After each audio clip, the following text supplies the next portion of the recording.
नमस्कार प्रिय दर्शकों, आज की कहानी बड़ी ही ज्ञानवर्धक है। प्रिय दर्शकों, नीलकंठ पक्षी ने बताया कि क्या भाग्य का लिखा मिटाया जा सकता है। आइए इस कहानी के माध्यम से समझते हैं। प्रिय दर्शकों, एक जंगल में एक नीलकंठ और उनकी पत्नी रहते थे। नीलकंठ और नीलकंठ की पत्नी बहुत हंसी खुशी जंगल में रहते थे। एक दिन नीलकंठ की पत्नी नीलकंठ से कहती है, पिया जी, हमें यहां से चलना चाहिए, हमें वहां चलना चाहिए जहां हमारे समाज के लोग रहते हैं। काफी सारे नीलकंठ और उनकी पत्नियां रहती हैं, हमें वहां चलना चाहिए। नीलकंठ अपनी पत्नी से कहता है, प्रिय, अगर हम वहां चलेंगे तो रोज लड़ाई झगड़े होंगे। हम दोनों यहां जंगल में कितना सुकून से रहते हैं, वहां जाने की क्या जरूरत है। लेकिन नीलकंठ की पत्नी जिद करने लगती है तो नीलकंठ भी मान जाता है। अपनी पत्नी के जिद करने पर वो दोनों उड़कर एक नगर में आ जाते। उस नगर का राजा पशु पक्षियों की भाषा को अच्छी तरह से समझता था। उस राजा ने कराओ शास्त्र की पढ़ाई की थी। कराओ शास्त्र का मतलब यही होता है कि पशु पक्षियों की भाषा को समझ पाना। वह राजा सभी प्रकार के पशु पक्षियों की आवाज को समझ पाता था। हर जीव जंतु की आवाज को वह बखूबी समझता था कि वह क्या कह रहा है। दोनों नीलकंठ और नीलकंठ की पत्नी उसी नगर में आ जाते हैं। एक दिन की बात है, नीलकंठ एक राजा के बगीचे में चला जाता है, जहां पर राजा भी आया हुआ था। नीलकंठ और उनकी पत्नी राजा के बगीचे में आकर बैठ जाते हैं। नीलकंठ की पत्नी कहती है कि हे पिया जी, क्या इस नगर में आना हमारे भाग्य में लिखा था? क्या हम भाग्य का लिखा मिटा सकते हैं? तभी उन दोनों की बातों को राजा सुन लेता है, क्योंकि उसने कराओ शास्त्र की पढ़ाई की थी और वह सभी प्रकार के पशु पक्षियों की भाषा को जानता था। तो वह राजा भी नीलकंठ से कहने लगा कि हे नीलकंठ, तुम क्या चर्चा कर रहे थे? क्या इसके बारे में तुम मुझे बता सकते हो? तब नीलकंठ कहता है कि हे राजन, मेरी पत्नी मुझसे पूछ रही है कि क्या कोई भाग्य का लिखा मिटा सकता है, इसी के बारे में चर्चा चल रही है। तो राजा कहता है कि हमें भी बताइए कि क्या सच में भाग्य का लिखा मिटाया जा सकता है या नहीं। नीलकंठ कहता है कि हे राजन, ये सब मैं तुम्हें एक कहानी के माध्यम से बताऊंगा। इस कहानी को ध्यान से और गौर से सुना। इस कहानी से तुम्हें पता चल जाएगा कि क्या भाग्य का लिखा हुआ मिटाया जा सकता है या नहीं। तब राजा कहता है कि हे नीलकंठ, आप अपनी कहानी शुरू कीजिए, मैं ध्यान से सुनूंगा। तक नीलकंठ अपनी पत्नी से भी कहता है कि हे प्रिया, आप भी ध्यान से सुनिएगा। तब नीलकंठ की पत्नी कहती है कि हे स्वामी, मैं आपकी बातों को बड़े मन से और ध्यान से सुनूंगी, कृपया आप कहानी शुरू कीजिए। तब नीलकंठ कहानी शुरू करता है और कहता है, बहुत समय पहले की बात है। किसी नगर में एक किसान रहता था। वह किसान बड़ा ही निर्धन था। उसके परिवार को 2 समय की रोटी भी बड़ी मुश्किल से नसीब हो पाती थी और इस तरह वो किसान का परिवार बड़ी गरीबी में अपना जीवन गुजार रहा था। कुछ दिनों के बाद में उस किसान के घर में एक बच्चे का जन्म हुआ। जब किसान के घर में बच्चे ने जन्म लिया तो बच्चे को पाकर किसान और किसान की पत्नी बहुत प्रसन्न हुए। उनकी खुशी का कोई ठिकाना नहीं रहा, क्योंकि शादी के कई साल गुजरने के बाद उनके आंगन में बच्चे की किलकारी गूंजी थी। जब आसपास के लोगों को यह पता चला कि किसान के घर में बच्चे का जन्म हुआ है, तो आस पड़ोस के लोग और नाते रिश्तेदार किसान की पत्नी को बधाई देने के लिए उसके घर आने लगे। जश्न का माहौल था। उस किसान के घर में खूब खुशियां मनाई जा रही थीं।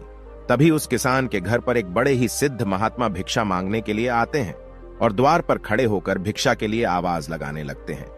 किसान के घर में आज बड़ा ही खुशी का दिन था, इसीलिए उसने जब साधु महाराज को द्वार पर खड़ा हुआ देखा तो किसान अपने घर से बाहर आया और बाहर आकर वो साधु महाराज से बोला कि गुरुदेव, आज आप बड़े ही शुभ अवसर पर मेरे घर पर पधारे हैं। कृपया आप घर के अंदर चलिए, कुछ जलपान ग्रहण कीजिए और मेरे पुत्र को आशीर्वाद दीजिए। बहुत दिनों के बाद मेरे घर में एक संतान ने जन्म लिया है। जब इस प्रकार से वो किसान उन साधु महाराज से बार बार विनती करता है तो महात्मा जी मना नहीं कर पाते हैं और किसान के घर के अंदर आ जाते हैं। दोनों पति पत्नी बड़े ही श्रद्धा भाव से महात्मा जी को भोजन कराते हैं और भोजन उपरांत वो किसान साधु महाराज से कहता है कि हे प्रभु, ये मेरा पुत्र है, कृपया इसे ऐसा आशीर्वाद दीजिए जिससे कभी भी इसके जीवन में कोई दुख तकलीफ न आने पाए। साधु महाराज जैसे ही उस बच्चे को आशीर्वाद देने के लिए अपना हाथ उठाते हैं और जैसे ही महाराज की दृष्टि उस शिशु पर पड़ती है तो शिशु के हाथ पर एक चिन्ह देखकर साधु महाराज कुछ विचारने लगते हैं। किसान ने जब साधु महाराज को विचार मग्न देखा तो साधु महाराज को विचार मग्न देखकर किसान उन महात्मा जी से कहता है कि हे प्रभु, क्या बात है? मेरे पुत्र को देखकर आप किस चिंता में पड़ गए? सब कुशल मंगल तो है ना? साधु महाराज बोले, बेटा, चिंता की कोई बात नहीं है, सब कुशल मंगल है। आपके घर में जिस बच्चे ने जन्म दिया है, ये तुम्हारा पुत्र तो बड़ा ही किस्मत वाला है। इसके हाथ पर जो चिन्ह बना हुआ है, ये इशारा करता है कि तुम्हारे पुत्र के भाग्य में राजयोग लिखा हुआ है और ये 15 बरस की अवस्था में ही इस नगर का राजा बन जाएगा। जब किसान ने कहा कि महाराज, ये कैसे संभव है? किसी गरीब का पुत्र भला राजा कैसे बन सकता है? तो इस पर महात्मा जी उस किसान को समझाते हुए बोले, बेटा, परमात्मा की इस दुनिया में हर काम संभव है। इसने अपने पिछले जन्म में कोई ऐसा कार्य किया है जिसके कारण इस जन्म में इस बालक को राजपथ नसीब होगा। आगे समझाते हुए वो महात्मा जी बोले, बेटा, जैसे ही तुम्हारे पुत्र की अवस्था 15 बरस की होगी, तो इस नगर का जो राजा है, उसकी इकलौती पुत्री से तुम्हारे पुत्र का विवाह होगा और विवाह के बाद राजा की धन दौलत और गद्दी पर तुम्हारे पुत्र का अधिकार हो जाएगा। ये सब बातें मैं तुम्हें ऐसे ही नहीं बता रहा हूं, मैं इन सब बातों को इसकी किस्मत की लकीरों में देखकर बोल रहा हूं। प्रिय दर्शकों, साधु महाराज की इन बातों को जब किसान और उनकी पत्नी ने सुना, तो इन बातों को सुनकर उन्हें बड़ी खुशी होती है कि हमारे घर में किसी साधारण संतान ने नहीं, बल्कि एक राजा ने जन्म लिया है। जब इस बात की खबर नगरवासियों को चलती है कि किसान का बेटा एक दिन इस नगर का राजा बनेगा, तो दूर दूर से लोग उस किसान के पुत्र के दर्शन के लिए उसके घर आने लगते हैं। प्रिय दर्शकों, इधर तो किसान के घर पर दूर दूर से लोग आ रहे थे, उधर जो उस नगर का राजा था, जिसकी पुत्री के साथ में साधु ने विवाह की भविष्यवाणी की थी, वही राजा शिकार खेलने के लिए जंगल को जाता है और जंगल में जाकर अपना शिकार तलाश करने लगता है। तभी राजा की दृष्टि एक हिरण पर पड़ती है। हिरण देखकर राजा अपना घोड़ा उस हिरण के पीछे दौड़ा देता है और उस हिरण का पीछा करते हुए राजा बहुत दूर निकल जाता है। उसके साथ में जो सैनिक थे, वो भी पीछे छूट जाते हैं। राजा काफी देर तक उस हिरण का पीछा करता है, लेकिन वो उस हिरण का शिकार नहीं कर पाता है, क्योंकि घने जंगल होने के कारण हिरण राजा की नजरों से ओझल हो जाता है। राजा को अपने शिकार का पीछा करते करते बहुत देर हो चुकी थी। इस कारण प्यास के मारे राजा का गला सूखने लगता है। पानी की तलाश में राजा ने चारों तरफ को अपनी नजर दौड़ाई, लेकिन आसपास उसे ऐसा कोई पानी का स्रोत नजर नहीं आया जहां जाकर वह अपनी प्यास बुझा सके। पानी की तलाश में राजा जब कुछ और आगे बढ़ता है, तो उसे एक गांव नजर आता है। प्रिय दर्शकों, ये वही गांव था जिस गांव में उस किसान के घर में एक बच्चे ने जन्म लिया था। जब राजा उस गांव के और नजदीक पहुंचा, तो उसे गांव के बाहर एक कुटिया नजर आई, जहां एक साधु महाराज कुटिया के बाहर ध्यान मग्न बैठे हुए थे।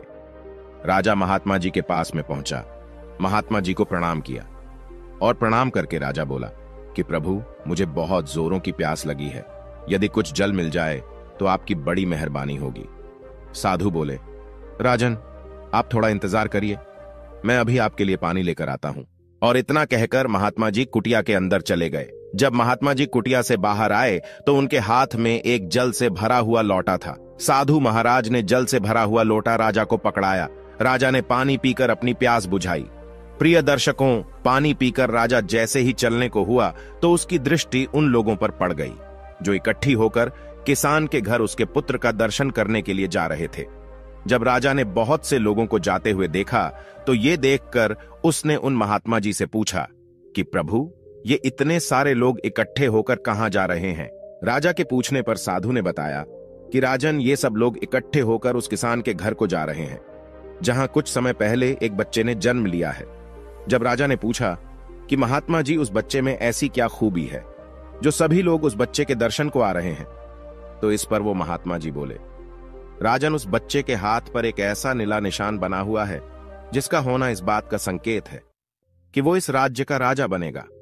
राजा बोला, महात्मा जी, ये सब झूठी बातें हैं, ऐसा कभी नहीं हो सकता, क्योंकि इस राज्य का राजा तो मैं हूं। भला मैं उस गरीब किसान के पुत्र को अपने राज्य का राजा क्यों बनाऊंगा?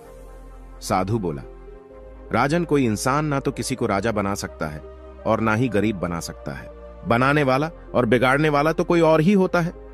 और रही बात उस किसान के पुत्र की राजा बनने की, तो मैं आपकी जानकारी के लिए बता दूं कि आज से 15 वर्ष के बाद उस किसान के पुत्र का विवाह आपकी इकलौती बेटी के साथ में होगा और विवाह के बाद वो इस नगर का राजा बन जाएगा।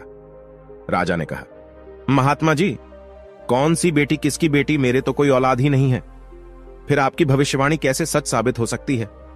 साधु महाराज बोले, राजन, आज से 1 वर्ष के बाद में आपकी रानी की कोख से एक कन्या जन्म लेगी। उसी कन्या के साथ में इस गरीब किसान के पुत्र का विवाह होगा और विवाह के उपरांत वो इस नगर का राजा बन जाएगा। प्रिय दर्शकों, साधु महाराज के मुख से जब राजा इन बातों को सुनता है तो इन बातों को सुनकर वह खुश होता है और दुखी भी होता है। खुश इसलिए होता है क्योंकि राजा की कोई संतान नहीं थी। जब उसे पता चलता है कि उसके घर में भी एक कन्या जन्म लेगी, वो भी एक बेटी का बाप बनेगा, तो ये जानकर राजा को बड़ी खुशी हुई। लेकिन उसके दुख का कारण यह था कि जैसा साधु महाराज ने बताया था कि तुम्हारी पुत्री का विवाह गरीब किसान के बेटे से होगा, तो यह जानकर राजा दुखी हो जाता है और उसे गुस्सा भी आता है। राजा अपने मन में विचार करता है कि आखिर एक मामूली से किसान का बेटा मेरा दामाद कैसे बन सकता है? मैं कदापि भी ऐसा नहीं होने दूंगा। प्रिय दर्शकों, यह विचार कर राजा उन साधु महात्मा से कहता है कि आपको क्या लगता है, एक मामूली से किसान के बेटे के साथ में मैं अपनी पुत्री का विवाह कर दूंगा? महात्मा ने कहा कि राजन, जो उस बच्चे के भाग्य में लिखा हुआ है उसे कोई नहीं मिटा सकता, क्योंकि विधाता का लिखा तो पत्थर की लकीर होता है, कोई उससे छेड़छाड़ नहीं कर सकता। प्रिय दर्शकों, उस राजा को अपनी ताकत पर बड़ा ही घमंड था। उसने कहा कि महात्मा जी, चाहे कुछ भी हो जाए, मैं अपनी बेटी का विवाह उस 2 कौड़ी के किसान के बेटे से हरगिज नहीं होने दूंगा। और रही बात विधाता के लिखे की, तो मुझ में इतनी सामर्थ्य है कि मैं उस विधाता के लिखे को भी मिटा के रख दूंगा। महात्मा जी ने मुस्कुराते हुए कहा कि राजन, मैं भी यही हूं और आप भी यही हो। पहले वो समय आने दो, फिर देखते हैं कि क्या होता है, कौन किस पर भारी पड़ता है। राजा ने कहा, ठीक है महात्मा जी, समय आने दो, फिर आप देखना। और यह कहकर राजा साधु महाराज को प्रणाम करके अपने घोड़े पर सवार होकर अपने महलों को चल देता है। महल पहुंचकर राजा विचार करता है कि ऐसा क्या किया जाए जिससे लाठी भी ना टूटे और सा भी मर जाए। मैं ऐसा क्या करूं कि जिससे ऐसी नौबत ही नहीं आए कि मुझे अपनी बेटी का विवाह उस गरीब किसान के बेटे से करना पड़े। पूरी रात राजा इसी उधेड़बन में गुजार देता है। काफी सोचने के बाद उसे एक युक्ति नजर आई। अगले दिन राजा अपना ब्राह्मण भेष बनाकर उस किसान के गांव में जाता है। गांव पहुंचकर जब उसने गांव वालों से पूछा कि उस किसान का घर कौन सा है जिस घर में कुछ दिन पहले एक बच्चे ने जन्म लिया है, तो गांव वालों ने उस गरीब किसान के घर का पता बता दिया। पता पूछकर राजा उस किसान के घर पर पहुंचा और बाहर से ही आवाज लगाई कि क्या कोई घर में है? हमें कुछ दान करो, हम भूखे ब्राह्मण हैं। प्रिय दर्शकों, आवाज सुनकर किसान अपने घर से बाहर आता है और किसान ब्राह्मण को प्रणाम करता है और कहता है कि हमें कुछ दान दे दो, हम बहुत दूर से चलकर आए हैं। और फिर ब्राह्मण किसान से कहता है कि मैं भाग्य भी देखता हूं, मुझे ऐसा लग रहा है कि तुम्हारे घर में कोई पुत्र भी है और तेरे पुत्र के हाथ में दाएं हाथ में नीले रंग का निशान है। किसान कहने लगा, हां बाबा। ब्राह्मण कहने लगा, हम सब कुछ जानते हैं, आप उसे पुत्र को हमें दिखा दो। वह किसान अपने पुत्र को घर से लेकर बाहर आया और ब्राह्मण को दिखाने लगा। उसके बाद ब्राह्मण कहने लगा कि यदि यह पुत्र तुम्हारे साथ रहेगा तो 15 साल के बाद इसकी मृत्यु हो जाएगी, और यदि तुम इस बच्चे को किसी को दान कर दोगे तो 15 वर्ष बाद वह तुम्हें लौटा जाएगा, और यदि तुम इस बच्चे को अपने पास रखना चाहते हो तो यह मर जाएगा। इस बात को सुनकर किसान रोने लगा और कहने लगा, बाबा, हम अपने बच्चों को अपने से अलग नहीं कर सकते हैं।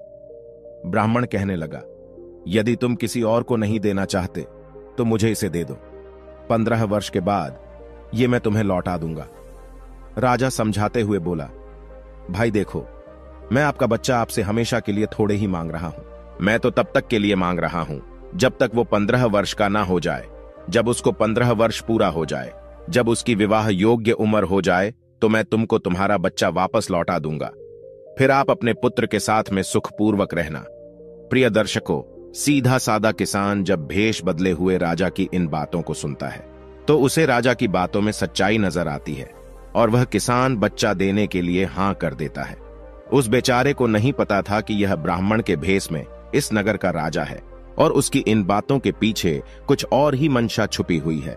किसान अपनी पत्नी के पास में जाता है और अपनी पत्नी से कहता है कि प्रिय, हमारे दरवाजे पर एक बड़े ही दयालु ब्राह्मण आए हुए हैं और वह बच्चा हमारे पास रहेगा तो 15 वर्ष के बाद उसकी मृत्यु हो जाएगी। इसीलिए वो हमारे बच्चे का लालन पालन करना चाहते हैं। अपनी पति की इन बातों को सुनकर पहले तो उस किसान की पत्नी मना करती है, लेकिन किसान जब अपनी पत्नी को बताता है कि वो हमारा बच्चा हमेशा के लिए नहीं बल्कि कुछ सालों के लिए अपने घर रखना चाहते हैं, तो यह सुनकर किसान की पत्नी भी अपने बच्चे को ब्राह्मण को देने के लिए तैयार हो जाती है। दोनों पति पत्नी अपनी कलेजे के टुकड़े को लेकर घर के बाहर आते हैं और ब्राह्मण बने हुए राजा को अपना बच्चा देते हुए कहते हैं कि हे ब्राह्मण देव, हम अपना बच्चा तो आपको दे देंगे, लेकिन हमारी एक शर्त है। जब ब्राह्मण बने राजा ने पूछा क्या शर्त है, तो किसान की पत्नी बोली कि जब मेरा बेटा 15 बरस का हो जाए तो तुम्हें हमारा बच्चा वापस करना होगा। यदि आपको हमारी ये शर्तें मंजूर हो तो ही हम तुम्हें अपना बच्चा दे सकते हैं। राजा ने कहा, मुझे तुम्हारी सभी शर्त मंजूर है, अब आप मुझे अपना बच्चा दे दीजिए। जब आपका बच्चा 15 वर्ष का हो जाएगा और उसकी विवाह योग्य उम्र हो जाएगी तो मैं तुम्हारा बेटा वापस कर जाऊंगा। अब आप विलंब ना करिए और अपना बच्चा मेरे हवाले कर दीजिए। मैं इस बच्चे का आपसे भी ज्यादा अच्छा ख्याल रखूंगा। प्रिय दर्शकों, इस प्रकार वो किसान दंपति अपने बच्चे के हित के खातिर अपने नवजात शिशु को ब्राह्मण बने हुए राजा के हवाले कर देते हैं और राजा खुशी खुशी उस बच्चे को लेकर आगे को चल देता है। राजा आज बहुत प्रसन्न था क्योंकि आज वो अपनी योजना में सफल हो रहा था। राजा बच्चे को लेकर के एक नदी किनारे पहुंचा। नदी किनारे पहुंचकर राजा ने सोचा कि मैं इस बच्चे का गला दबाकर इसका काम तमाम कर देता हूं और मारने के बाद मैं इस बच्चे की लाश को नदी के जल में प्रभावित कर दूंगा। लेकिन बच्चे का जब उसने मासूम चेहरा देखा तो उस बच्ची का चेहरा देखकर राजा का विचार बदल गया था। तेरा क्या बिगाड़ा है जो तू इसे मारना चाहता है? क्यों इस मासूम बालक की हत्या का पाप अपने सिर लेना चाहता है? इस पाप के लिए तो तुझे नरक में भी जगह नहीं मिलेंगी। प्रिय दर्शकों, राजा जब अपनी अंतरात्मा की इस आवाज को सुनता है तो उसके हाथ कांपने लगते हैं। वो बच्चे की हत्या नहीं कर पाता है। फिर सोचता है कि ऐसा क्या करूं जिससे मेरे हाथों इस बच्चे की हत्या भी ना हो और भाग्य का लिखा भी मिट जाए। काफी सोच विचार कर राजा इस निर्णय पर पहुंचा कि मैं इस बच्चे को एक लकड़ी के बक्से में बंद करके जिंदा ही जल में बहा देता हूं, जिससे मैं बाल हत्या के पाप से भी बच जाऊंगा और इसके साथ में मेरी बेटी की शादी भी नहीं होगी। प्रिय दर्शकों, यही विचार कर राजा एक ऐसा संदूक तैयार करता है जिसमें बच्चे को सांस भी मिलती रहे और वो पानी में भी ना डूबे। संदूक तैयार होने के बाद राजा उस किसान के बेटे को लकड़ी के संदूक में रखता है और उस संदूक को नदी के बहते हुए जल में प्रवाहित कर देता है। ये सब करने के बाद राजा अपने महलों को चल देता है। आज राजा बहुत ही प्रसन्न था कि आज मैंने विधाता के लिखे को मिटा दिया, क्योंकि राजा सोच रहा था कि जिस संदूकों को मैं बहाकर आया हूं वो संदूक जब गहरी नदी में जाएगा और नदी में कोई बवंडर पड़ेगा तो नदी के बवंडर में फंसकर संदूक डूब जाएगा और उस बच्चे की मृत्यु हो जाएगी। जब बच्चा ही नहीं रहेगा फिर कैसे इसके साथ में मेरी बेटी का विवाह होगा? यही सोचकर राजा बड़ी निश्चिंतता के साथ में अपने नगर को लौट गया। लेकिन प्रिय दर्शकों, उधर तो वो राजा उस किसान के बच्चे को नदी में बहाकर वहां से चला गया। इधर क्या हुआ कि वह संदूक बहता हुआ किसी अन्य नगर के किनारे पर जा पहुंचा। उस नगर का एक धनवान सेठ रोज सुबह सवेरे ही नदी में स्नान करने के लिए आता था। उस दिन जब वो सेठ नदी पर स्नान करने आया तो उसे नदी के जल में बहता हुआ संदूक नजर आया। सेठ ने जल में बहते हुए संदूक को देखा तो बहते हुए उस संदूक के पास में पहुंच गया और उस संदूक को खोलकर देखने लगा। प्रिय दर्शकों, जैसे ही सेठ ने संदूक खोलकर देखा तो उसने देखा कि संदूक में एक नवजात शिशु बड़े आराम से लेटा हुआ है और अपने पैर का अंगूठा चूस रहा है। ये देखकर तो सेठ के आश्चर्य की सीमा न रही। सेठ ने तुरंत बच्चे को उठाया और उसे सीने से लगा लिया। सेठ ने सोचा, मैं रोज गंगा स्नान के लिए आता हूँ, माँ गंगा की सेवा करता हूँ, इसीलिए माँ गंगा ने प्रसन्न होकर मुझे ये बच्चा भेंट किया है। माँ गंगा बड़ी दयालु है, जो मेरी गोदी में उसने इतने प्यारे बच्चे को डाल दिया। सेठ ने माँ गंगा को प्रणाम किया और उस बच्चे को लेकर अपने घर अपनी पत्नी के पास में पहुंच गया। जब सेठ की पत्नी ने उस बच्चे के बारे में पूछा कि ये किसका बच्चा है, तो सेठ ने सारा घटनाक्रम अपनी पत्नी को बता दिया और बोला, प्रिय, मां गंगा ने हमारी पुकार सुन ली। उसने हम निसंतान के घर में ये बच्चा भेजा है। सेठ की पत्नी ने हाथ जोड़कर मन ही मन मां गंगा को धन्यवाद दिया और मां गंगा का धन्यवाद देकर शेठानी ने वो बच्चा सेठ के हाथों से अपने हाथों में ले लिया और उस बच्चे को लेकर दुलार करने लगी। सेठ और शेठानी ने खूब लाड़ प्यार से उस बच्चे का पालन पोषण किया, खूब पढ़ाया लिखाया और इस योग्य बना दिया कि वो अपने पैरों पर खड़ा हो सके। इस तरह उस किसान के पुत्र को सेठ और शेठानी के घर में रहते हुए पूरे 15 साल बीत गए और वो बच्चा अब एक युवा बन चुका था। प्रिय दर्शकों, एक दिन वो बच्चा अपने दोस्तों के साथ में खेल रहा था, तभी वहां से दूसरे राज्य के राजा की सवारी निकली। प्रिय दर्शकों, जिस समय उस राजा की सवारी निकल रही थी उसी समय एक छोटा सा बच्चा कहीं से घूमता घामता हुआ राजा के काफिले के सामने पहुंच गया और काफिले के आगे जाकर खड़ा हो गया। प्रिय दर्शकों, राजा का काफिला तो अपनी धुन में चला जा रहा था। उस छोटी से बच्चे पर किसी का ध्यान नहीं गया। उधर अपने दोस्तों के साथ में खेलते हुए सेठ के लड़के की नजर उस बच्चे पर पड़ गई तो वह बच्चे को देखकर चिल्लाते हुए राजा के काफिले की तरफ को भागा और बड़ी ही फुर्ती से उसने उस मासूम को बचा लिया। प्रिय दर्शकों, जिस राजा का वो काफिला जा रहा था वो वही राजा था जिसने कई साल पहले उसे नदी में बहा दिया था, और वो लड़का जिसने मासूम बच्चे की जान बचाई वो वही लड़का था जिसे राजा भेष बदलकर किसान के घर से ले आया था और बाद में नदी में बहा दिया था। जैसे ही राजा की नजर उस लड़के के हाथ पर पड़ी तो हाथ पर नीला निशान देखकर राजा समझ गया कि हो ना हो ये वही लड़का है जिसको मैंने नदी में बहा दिया था, लेकिन ये जीवित कैसे बच गया। राजा ने तुरंत ही अपने काफिले को रुकने का इशारा किया और अपने सैनिकों से बोला कि जो लड़का अभी अभी काफिले के सामने से गुजरा है उस लड़के को पकड़कर हमारे पास लाइए, हम उसकी बहादुरी के लिए इनाम देना चाहते हैं। राजा के सैनिक तुरंत ही सेठ के लड़के के पास में पहुंचे और उसे अपने साथ बुला लाए। जब सेठ का लड़का राजा के सामने पहुंचा तो उसने राजा को प्रणाम किया और पूछा कि आप कौन हो और आपने मुझे क्यों बुलाया है। राजा बोला, बेटा, हम तुम्हारे पड़ोस के राज्य के राजा हैं और तुम्हारी बहादुरी के लिए हम तुम्हें पुरस्कार देना चाहते हैं। हम तुम्हें कोई इनाम दें उससे पहले हम आपसे कुछ सवाल पूछना चाहते हैं। सेठ का लड़का बोला, कहिए राजन, आप मुझसे क्या पूछना चाहते हो। तो राजा बोला, बेटा, तुम्हारा कौन सा गांव है, कौन तुम्हारे माता पिता है और तुम्हारी हाथ पर यह नीला निशान कैसा है। राजा की पूछने पर वो लड़का कहता है कि हे राजन, मैं पड़ोस के गांव में रहता हूं और मेरे पिता धन्ना सेठ बहुत ही धनवान सेठ है और आप जिस निशान की बात कर रहे हैं यह निशान तो मेरे हाथ पर बचपन से है, लेकिन आप ये सब क्यों पूछ रहे हो। राजा ने कहा, बस ऐसे ही, कोई खास बात नहीं है। फिर राजा उस लड़के से बोला कि हम आपके माता पिता से मिलना चाहते हैं, क्या तुम हमें अपने माता पिता से मिलवाने के लिए अपने साथ ले चलोगे। लड़का बोला, क्यों नहीं राजन, ये तो हमारा बड़ा सौभाग्य होगा कि आप हमारे घर पर पधारें। चलिए राजन, मैं अभी तुम्हें अपने माता पिता से मिलवाने के लिए ले चलता हूं। प्रिय दर्शकों, इस प्रकार वो राजा इस बात की पुष्टि करने के लिए यह बच्चा वही है जिसे मैंने नदी में बहाया था उस लड़के के साथ धन्ना सेठ के घर पर जाता है। सेठ जी जब अपने पुत्र के साथ में किसी राजा को आता हुआ देखते हैं तो सोचने लगते हैं कि ऐसा क्या हो गया जो किसी दूसरे राज्य का राजा मुझसे मिलने के लिए मेरे घर आ रहा है। जब राजा सेठ जी के पास में पहुंच गया तो सेठ जी ने राजा से पूछा कि महाराज, आप किस नगर के राजा हैं और किस प्रयोजन से आप मेरे द्वार पर पधारे हैं। राजा कहता है कि सेठ जी, मैं आपके पड़ोस के राज्य का राजा हूं और मैं आपके घर आपको बधाई देने के लिए आया हूं।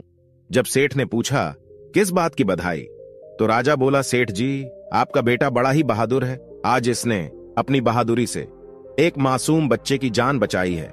सेठ जब राजा के मुख से अपने पुत्र की प्रशंसा सुनता है तो उसका सीना चौड़ा हो जाता है। सेठ राजा से कहता है कि हाँ महाराज, मेरा बेटा तो बचपन से ही बहादुर है और जब से ये हमें मिला है तब से हमारे घर में बरकत ही बरकत है। राजा ने कहा कि आपको मिला है, मैं समझा नहीं, आपके कहने का क्या मतलब है। तो सेठ कहने लगा कि महाराज, अब आपसे क्या छुपाना, ये मेरा असली बेटा नहीं है, ये तो मुझे नदी किनारे एक संदूक में पड़ा हुआ मिला था। प्रिय दर्शकों, राजा को जब यह पता चलता है कि यह वही लड़का है जिसे कुछ साल पहले उसने नदी में बहा दिया था, तो यह सुनकर राजा चिंता में पड़ जाता है।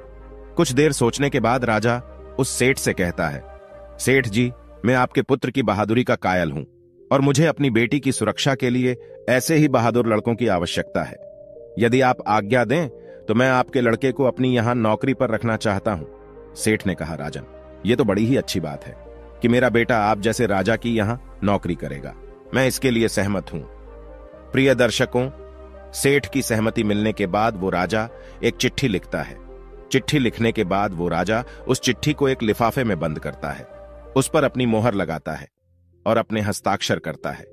ये सब करने के बाद राजा सेठ की लड़के से कहता है कि बेटे, मैं तो अभी किसी काम से दूसरे राज्य को जा रहा हूं, तो तुम इस चिट्ठी को लेकर मेरे राज्य चले जाओ और इस चिट्ठी को महारानी को पकड़ा देना।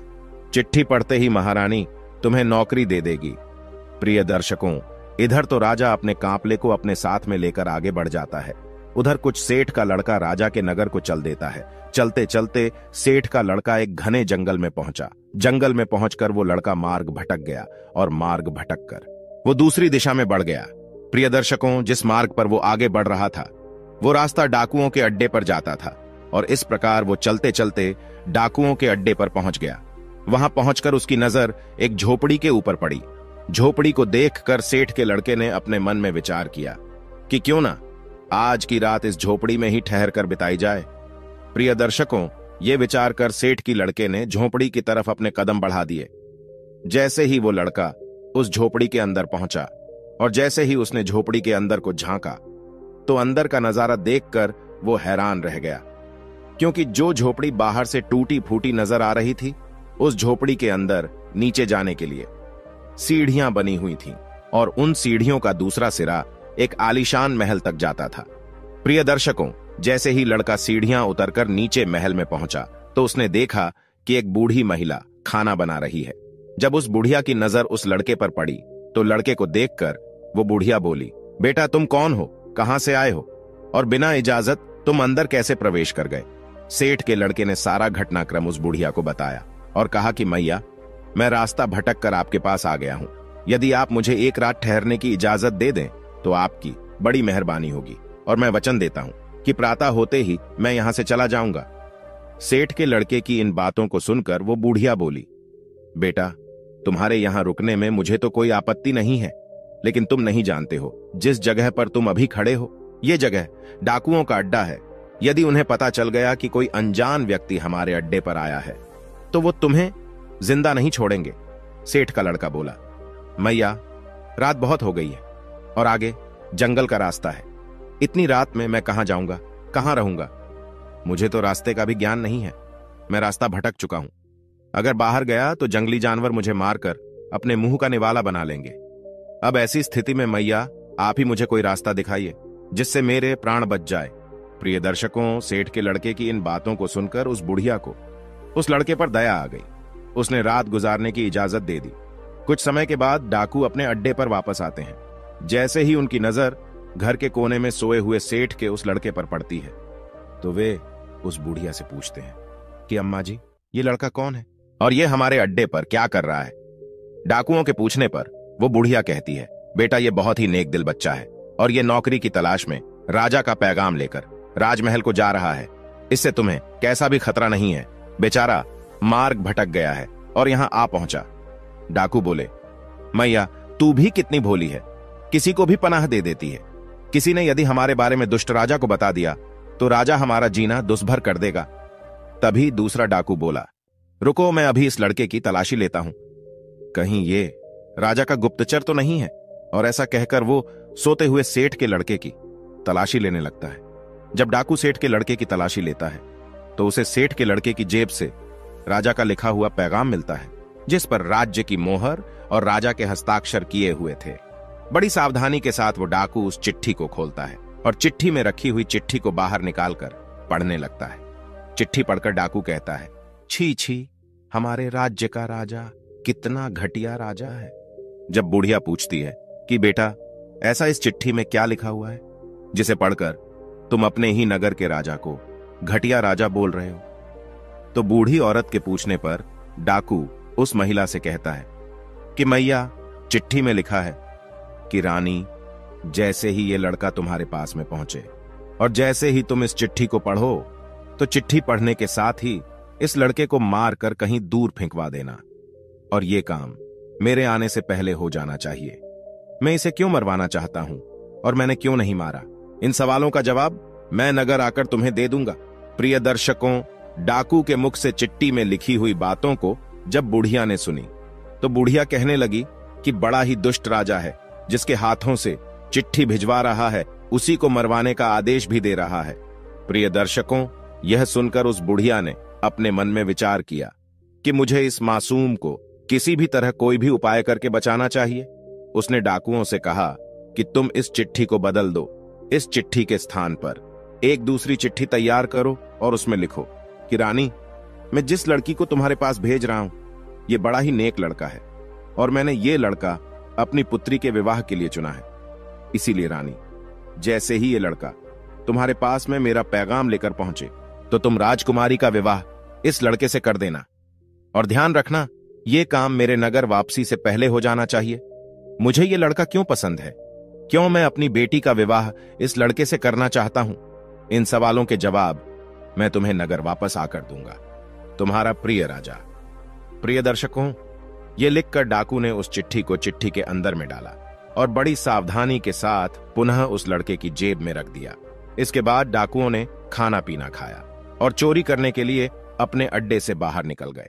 उधर अगला दिन हुआ तो बूढ़ी माता ने शेठ के लड़के को उठाया और कहा, बेटा, सुबह हो गई है, अब तुम जहां जाना चाहते हो वहां जा सकते हो।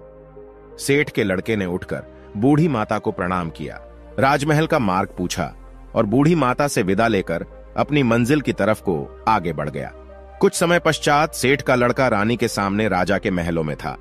सेठ के लड़के ने महारानी से कहा कि रानी साहिबा, महाराज ने आपके नाम यह पैगाम भेजा है, आप इस चिट्ठी को पढ़ लीजिए और मुझे बताइए मुझे क्या करना है। प्रिय दर्शकों, महारानी ने जैसे ही चिट्ठी पढ़ी तो चिट्ठी में लिखा हुआ था कि यह लड़का बड़ा ही नेक दिल है, बड़ा ही बुद्धिमान और ज्ञानी है, ये राजकुमारी से विवाह करने के योग्य है, इसीलिए मेरे आने से पहले ही तुम इसका विवाह राजकुमारी से करवा देना। जब रानी चिट्ठी पढ़ती है तो चिट्ठी में लिखी हुई बातों को पढ़कर रानी सोचने लगती है कि महाराज को इस लड़के में ऐसी क्या खूबी नजर आई जो जल्दी से जल्दी राजकुमारी के साथ में इसका विवाह करने का आदेश दिया है। महाराज इस प्रकार कैसे किसी अनजान के साथ में राजकुमारी का विवाह कर सकते हैं? लेकिन फिर उसने देखा कि चिट्ठी पर राजा के हस्ताक्षर थे और उनकी मोहर लगी हुई थी और उस चिट्ठी में लिखा हुआ था कि मैं तुम्हारे सभी सवालों के जवाब नगर वापस आकर दूंगा। तो ये पढ़कर रानी तत्काल ही पंडित को बुलाकर राजकुमारी का विवाह उस लड़के के साथ में करवा देती है और इस प्रकार वो लड़का राजा का दामाद बनकर राजकुमारी से विवाह करके सुखपूर्वक राजा के महलों में रहने लगता है। प्रिय दर्शकों, कुछ दिनों के बाद में राजा अपना काम समाप्त करके अपने नगर को आता है। राजा बड़ा ही प्रसन्न था क्योंकि उसे तो लग रहा था कि अब तक तो रानी ने उस लड़के को मरवाकर कहीं दूर फेंकवा दिया होगा। अब उस लड़के की साथ में मेरी बेटी का विवाह कैसे हो सकता है? मैंने तो भाग्य के लिखे को ही मिटा दिया है। लेकिन जैसे ही राजा अपने महलों में पहुंचता है और उस गरीब किसान के बेटे को अपनी राज्य गद्दी पर बैठा हुआ देखता है तो उसके आश्चर्य की सीमा नहीं रहती है, क्योंकि जिस लड़के को राजा ने रानी के पास इसलिए भेजा था कि रानी इसका कत्ल करा देगी, लेकिन यहां तो सब उल्टा ही हो गया। जब उसे यह पता चलता है कि मेरी पुत्री का विवाह उसी व्यक्ति के साथ में हो गया है जिसकी भविष्यवाणी साधु महाराज ने की थी, तो यह जानकर राजा क्रोध में भर जाता है। उसे अपनी पत्नी पर बहुत ही गुस्सा आता है कि रानी ने मेरी आज्ञा का पालन क्यों नहीं किया। उसने महारानी से पूछा कि मैंने जब तुम्हें इस लड़के को मारने का आदेश दिया था, फिर तुमने इसके साथ में राजकुमारी का विवाह क्यों कर दिया? राजा की इन बातों को सुनकर रानी कहती है कि महाराज, मैंने तो वही किया है जैसा आपने आदेश दिया था, इसमें मेरी क्या गलती है? राजा ने महारानी को चिट्ठी दिखाने का आदेश दिया। महारानी चिट्ठी लेकर बाहर आई। राजा ने जब चिट्ठी खोली और उस चिट्ठी में लिखी हुई बातों को पढ़ा तो देखा कि उसमें तो कुछ और ही लिखा हुआ है। यह देखकर राजा ने बड़े ही गुस्से में आकर सैनिकों से कहा कि जाओ और जाकर के उस लड़के को पकड़ कर लाओ जिसके साथ में राजकुमारी का विवाह हुआ है। सैनिकों ने तुरंत ही राजा की आज्ञा का पालन किया और उस किसान के बेटे को पकड़कर राजा के सामने ले आए। राजा ने गुस्से में उस लड़के से कहा कि तुम्हारी हिम्मत कैसे बढ़ गई। मेरी पुत्री से विवाह करने की तुमने मुझे बहुत बड़ा धोखा दिया है, और मेरे राज्य में धोखे की सजा केवल और केवल मौत होती है। अब तुम मरने के लिए तैयार हो जाओ। मैं तुम्हें अपना दामाद किसी भी कीमत पर स्वीकार नहीं कर सकता। तुम एक गरीब किसान के बेटे हो और गरीब ही रहोगे। मैं भी देखता हूं कि तुम किस प्रकार इस नगर का राजा बनते हो। राजा की इन बातों को सुनकर वो लड़का बोला कि महाराज, आप ये क्या कह रहे हो? मैंने आपको कहा धोखा दिया है, और आप बार बार किस किसान की बात कर रहे हो, जबकि आपको भी पता है कि मैं किसान का बेटा नहीं बल्कि एक सेठ का बेटा हूं। राजा ने कहा कि तुम मुझे अपनी बातों में उलझाकर बेवकूफ बनाना चाहते हो, लेकिन अब मैं तुम्हारी किसी बात में नहीं आऊंगा। आज का दिन तुम्हारे जीवन का अंतिम दिन साबित होगा। और इतना कहकर राजा अपनी तलवार उठा लेता है। राजा के हाथ में तलवार देखकर राजकुमारी राजा के सामने खड़ी हो जाती है और कहती है कि पिताजी, आप जिस पर तलवार चला रहे हैं वो मेरे पति परमेश्वर हैं। उन्हें मारने से पहले तुम्हें मुझे मारना होगा। प्रिय दर्शकों, इधर तो राजमहल के अंदर यह सब कुछ चल रहा था कि तभी एक सैनिक राजमहल में आता है और आकर राजा से कहता है, एक बड़े ही सिद्ध महात्मा आए हुए हैं और अभी इसी समय आपसे मिलना चाहते हैं। राजा ने कहा, ठीक है, महात्मा जी को अंदर ले आओ। आदेश मिलते ही सैनिक दौड़ा हुआ महात्मा जी के पास जाता है और उन्हें अपने साथ में ले आता है।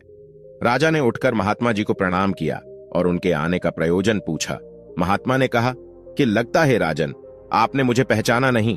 जब राजा ने कहा कि आप कौन हो और मुझसे क्यों मिलना चाहते हो, तो महात्मा ने बड़ी ही विनम्रता के साथ मुस्कुराते हुए जवाब दिया कि राजन, मैं वही महात्मा हूं जिससे आप 15 साल पहले मिले थे, और मैंने आपको बताया था कि आज से 15 साल के बाद में तुम्हारी पुत्री का विवाह इस गरीब किसान के बेटे से होगा। लेकिन तुमने कहा था कि मैं राजा हूं और मैं कुछ भी कर सकता हूं, लेकिन देखा राजन, जो नियति में होता है वही होकर रहता है। प्रिय दर्शकों, जब राजा साधु की इन बातों को सुनता है तो हाथ जोड़कर कहता है कि गुरुदेव, आप सच कहते थे कि कोई ना तो किसी का भाग्य मिटा सकता है और ना ही उसमें कोई बदलाव कर सकता है। जो भी जिसके भाग्य में लिखा हुआ है वो उसको मिलकर ही रहता है। मैं भाग्य के हाथों हार चुका हूं। महात्मा ने कहा कि राजन, भाग्य के सामने कोई नहीं जीत सकता, इसीलिए अब तुम व्यर्थ की चिंता छोड़ो। किसान के बेटे को अपना दामाद स्वीकार करो और अपना राजपाट उसे सौंपकर मेरे साथ जंगलों में चलो। सच्चा सुख तो ईश्वर की भक्ति में है। प्रिय दर्शकों, इस प्रकार वो राजा अपना सारा राजपाट किसान के पुत्र को सौंपकर सभी से क्षमा मांगकर महात्मा जी के साथ में जंगलों को चला जाता है। इधर किसान का बेटा उस नगर का राजा बनकर सुखपूर्वक अपना जीवन बिताने लगता है। तब नीलकंठ पक्षी कहता है कि हे राजन, कि अब आप जान ही गए होंगे कि भाग्य का लिखा हुआ कभी नहीं मिटाया जा सकता। जो होना होता है वह होकर ही रहता है। तब राजा कहता है कि हाँ नीलकंठ, मैं अच्छी तरह से समझ गया हूं कि कोई भी अपने भाग्य का लिखा हुआ नहीं मिटा सकता। तो प्रिय दर्शकों, हमारी आज की कहानी यहां समाप्त होती है। हम उम्मीद करते हैं कि आपको हमारी आज की यह कहानी पसंद आई होगी और आप इससे ढेर सारी प्रेरणा लेंगे। मिलते हैं अगली ज्ञान चर्चा के साथ अगले वीडियो में। तब तक के लिए नमस्कार, धन्यवाद।